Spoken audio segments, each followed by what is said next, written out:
Hello? Are you here for the red flat? Yes. Yeah, take it slow. Okay. Welcome to the Red Flat. For about €9, you get an audio tour through a perfectly preserved 1980s Bulgarian apartment offering a rare look into life during the country's communist era. One of the coolest things is that you can touch just about everything. Flip through photo albums, vinyl records, books, magazines. You're stepping into the everyday world of Bulgarians in the last decade of socialism.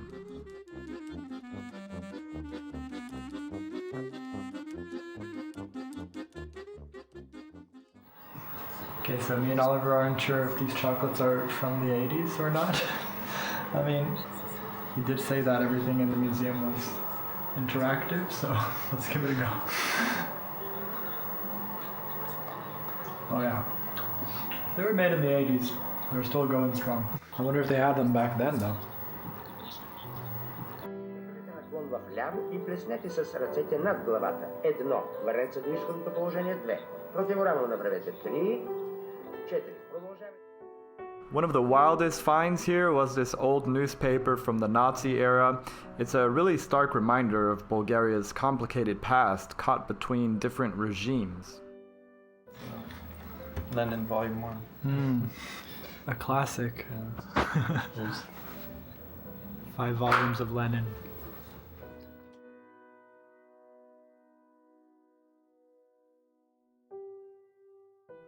This embroidered portrait of Lenin hanging on the wall wasn't just decoration, it was a sign of loyalty.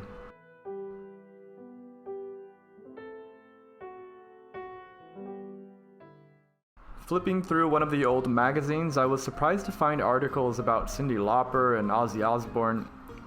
Even during the communist era, Western pop culture still found its way in, sometimes censored, sometimes adapted, but always reaching curious fans.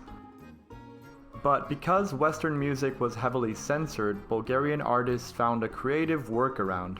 They re-recorded global hits in Bulgarian, adding lyrics that fit the political context. The Crickets, anyone? That's gotta be a nod to the Beatles. TV was state-controlled, so you wouldn't find much Western entertainment. Instead, the lineup was mostly Bulgarian news, Soviet films, educational programs, and state-approved entertainment. There were some cartoons and music shows, but everything had to fit the socialist message.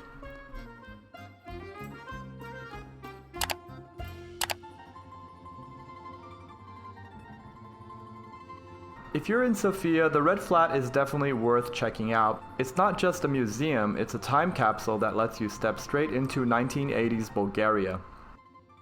Everything feels real, from the old newspapers to the smells in the kitchen. You can actually touch history, not just look at it behind a glass. That said, the audio tour could use a little tightening up. It's a bit long for such a small space, so if they sped things up a bit, it would make the experience even better. Still, for just €9, it's one of the most unique things you can do in Sofia. I like the aesthetics of it. I like the furniture and the style of the artwork on a lot of the magazines and on the records. I like the design aesthetic. At the end of the day, at least I can say I got a glimpse into communist Bulgaria. Sofia was a blast, but now it's time for some snow-filled action. A couple days later, we headed to Borovets, one of the cheapest ski resorts in the whole world. Click on the video to see why this snowy paradise should be your next affordable winter getaway in Bulgaria. Follow us to the Bulgarian winter, and I'll see you right over there in 3, 2, 1...